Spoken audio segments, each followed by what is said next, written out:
Hi everyone, in front of me I've got ULEFONE Note 18 Ultra and let me share with you how to change the wallpaper on this device.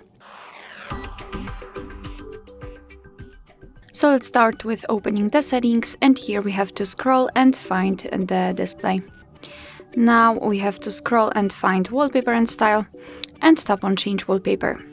Here we've got some albums from which we can choose the wallpaper from, so our own photos and on-device wallpapers which are pre-installed.